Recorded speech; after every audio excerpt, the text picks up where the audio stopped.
Em nome do Pai que me criou, em nome do Filho que me resgatou, em nome do Espírito Santo que me santificou, divina vontade reina na minha vontade. Vinde, Espírito Santo, vinde por meio da poderosa intercessão do Imaculado Coração de Maria, vossa amadíssima esposa. Vinde, Espírito Santo, vinde por meio da poderosa intercessão do Imaculado Coração de Maria, vossa amadíssima esposa. Vinde, Espírito Santo, vinde por meio da poderosa intercessão do Imaculado Coração de Maria, vossa amadíssima esposa. Eu não sou nada, Deus é tudo. Pai, eu te amo. Livro do Céu, capítulo 3, trecho 96.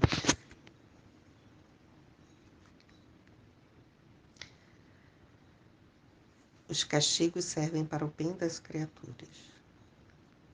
Esta manhã, meu adorável Jesus não veio.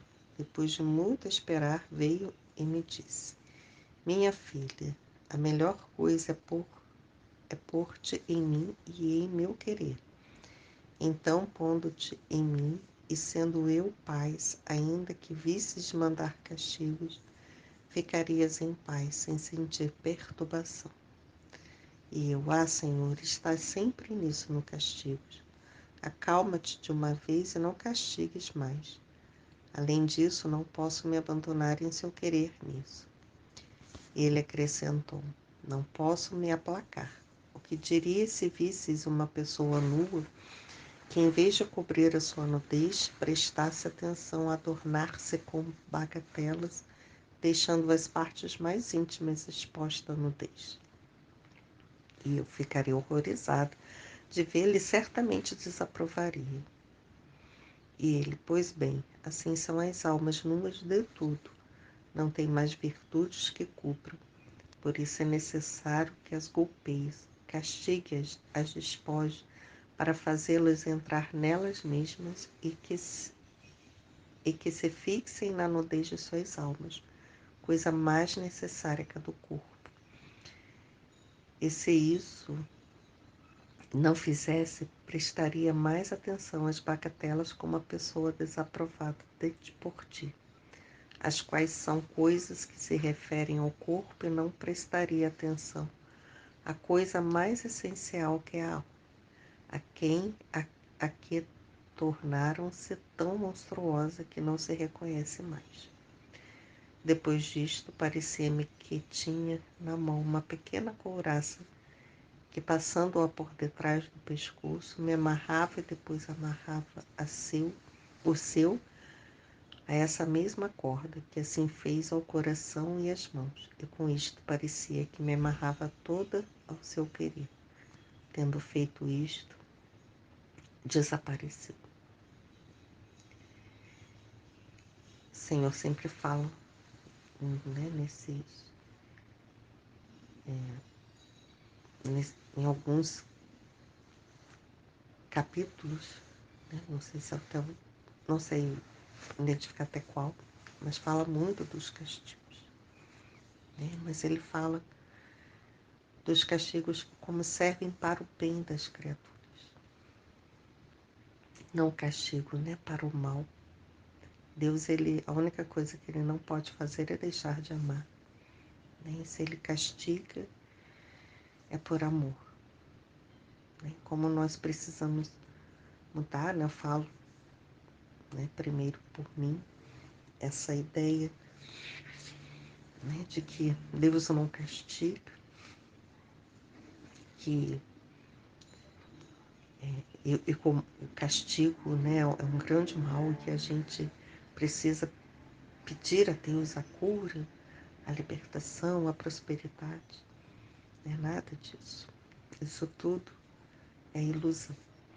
Isso tudo é pensamento terreno, pensamento carnal, né? Porque Deus, ele fala muito dos castigos, por quê? Né? E para quê? Para que a gente seja purificado, né? Porque o castigo vai nos fazer nos colocar no lugar, né? No lugar que a gente nunca deveria de ter saído, né? Que é pensar mais em Deus. é reconhecer a nossa pequenez, a nossa miséria, né? E desejar Deus para vir em nosso socorro e nosso auxílio. Muitas vezes somos senhores das nossas vidas, querendo resolver tudo e achando, né, que o bem que acontece foi por meio nosso, né, do que fizemos, do que deixamos de fazer, do que rezamos, né, foi um bem que foi mérito nosso, não é? Tudo é graça de Deus, né? A gente tem que ser pequenino, né, como o Evangelho de hoje diz, né, da criancinha, que a gente tem que ser, né, como as crianças, mansas e humildes, elas que mais se aperfeiçoam o coração de Deus, porque reconhece a dependência que tem, né? A criança pequena reconhece a dependência que tem dos pais e a confiança que neles deposita, e é isso, né, que nós precisamos resgatar, a confiança em Deus, né? Confiar em Deus e saber que tudo vem dele, né? Tudo vem dele, que a gente precisa ser tão pequenino, né? Tão pequenino, e não querer mais enxergar nesses méritos nossos, mas ver, né, que tudo que nos acontece é a graça de Deus e a gente está dentro desse amor de Deus, desse abraço de Deus. Ele vai falando, né?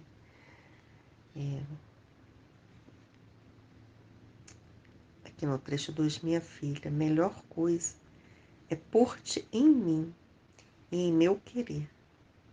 Então, pondo-te em mim e sendo eu paz, ainda que visses mandar castigos, ficarias em paz, sem sentir perturbação.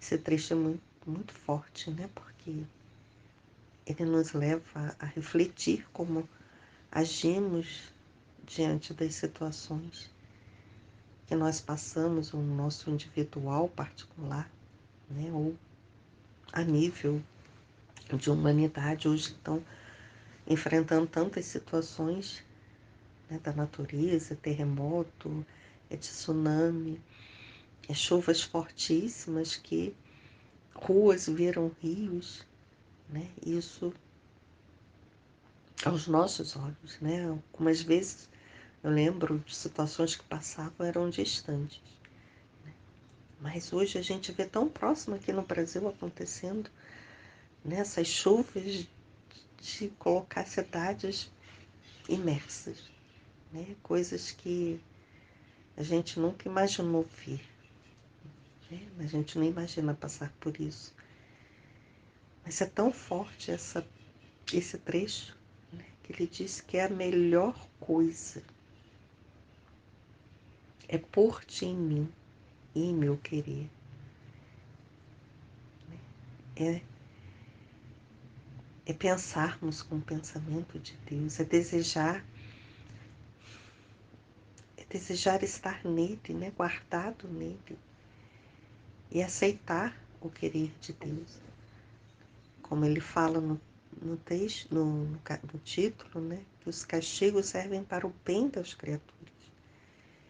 E ele fala, né, pôr-te em mim e em meu querer, né, e ver que as coisas que acontecem, né, têm um querer de Deus. E se tem um querer de Deus é para o nosso bem. Ele fala, né, e pondo-te em mim e sendo eu paz, ainda que visses mandar castigos, ficarias em paz, sem sentir perturbação. No meio do caos, no meio do caos, no meio da tempestade, como tem a palavra, né, o Evangelho que diz, né, que Jesus estava na barca e tinha tempestade, mas ele dormia. Né? Ele dormia. É não se perturbar com as coisas externas, Mas se estivermos em Deus, né, se o nosso coração, se a nossa alma, né, a nossa inteligência, a nossa consciência, né, tudo que nós somos, estivermos ali, estivermos, né, imersa, né, em Deus, a gente também vai ter paz. Né? Pode até, os olhos pode até se regalar, né, de tamanha violência que a gente vê acontecendo na natureza, né, em tantas catástrofes naturais, e conforme o coração do homem, né, vai se manifestando. Mas se a gente, né, estivermos no centro de Deus, guardados ali, né, e ver tudo com os olhos do Senhor, né, diante do querer dele, a gente se mantém, né, nessa barca em paz,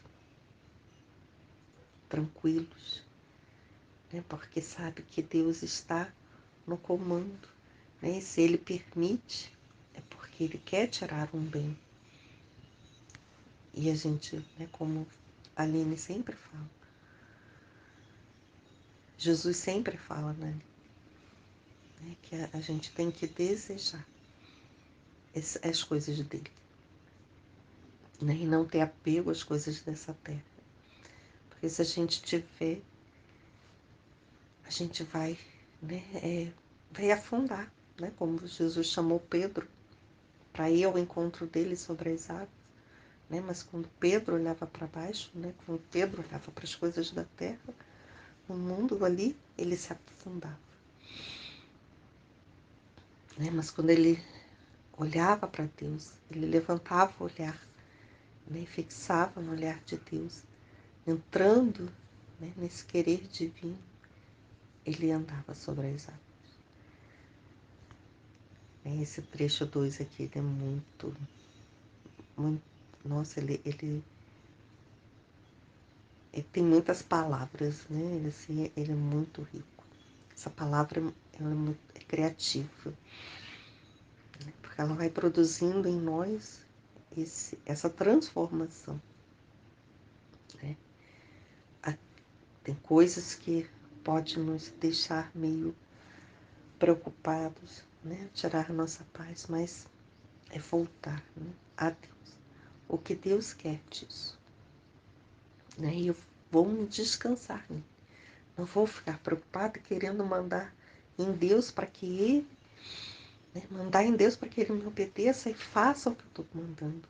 Mas acalmar o nosso coração e deixar Deus agir, né, sabendo que tudo concorre para o bem daqueles que amam a Deus. E ele vai falando, né, que ela falando, né, que para ele não castigar. E ele vai dando o exemplo da pessoa, né, sem roupa. E ele diz, né, que o pior é a alma desnudada, né, de todas as graças. Estar nua, não ter o que oferecer. Né, ela está na sua essência da sua carne. Né? A alma ela tem que estar revestida da graça de Deus. A alma, Deus tem que olhar para as almas, né, e ver e se ver nelas. Né? Isso é muito rico. Né? Quando a gente ouve Jesus falando isso, né, que a alegria do Pai é olhar para as almas, olhar para cada um de nós, seus filhos, e ver em nós a imagem de Jesus, do seu Filho Jesus. Nós refletirmos, né, sendo um espelho que reflete Jesus. Isso é muito profundo. Né? Isso nos faz pensar o que eu quero. Refletir o que para Deus? A imagem dele ou refletir a minha carne, o meu humano, né? Se todos nós pensarmos né, meditarmos nisso, né, que Deus, ao olhar para nós, quer ver a imagem de seu Filho Jesus em nós sendo refletida. Isso é muito profundo, né? Isso nos leva a, a, a desejar termos a semelhança de Deus. Né? Assim como um casal que é casado há um tempo, há uns anos, mesmo que eles sejam diferentes, mas eles vão se assemelhando. Né? Porque a convivência, né, de um com o outro vai moldando, né? E eles passam a ser semelhantes, mesmo que, né, no início eles eram muito diferentes. E assim é Deus, por quê? Né? Porque é intimidade, é o amor que faz, né, com que um seja tão íntimo do outro que ele acaba mudando seu aspecto, né, e sendo semelhante. Enquanto às vezes a gente até ouve falar, né, nossa, eu vendo, né, vendo o casal, assim, vendo um do casal fala, nossa, eu vendo você, eu te vendo, eu sinto falta da outra pessoa, né? Por quê? Porque são tão unidos, são tão íntimos, né, que um sem o outro então, né, leva essa lembrança daqueles que vêm à falta, né? E quando vê os dois juntos, vê, estão completos, né? E assim, é como Deus ele vai, né, mostrando na nossa realidade o que Ele quer, né, na nossa vida o que Ele quer. Ele quer que a gente, né, estejamos unidos a Ele, sejamos íntimos dEle, para refletirmos Ele. E quem olhar para nós possa ver a imagem de Jesus, que a gente possa ver também, né, encontrar no outro a imagem de Jesus. Amém, Fiat. Eu não sou nada, Deus é tudo. Pai, eu te amo. Em nome do Pai, do Filho e do Espírito Santo. Amém.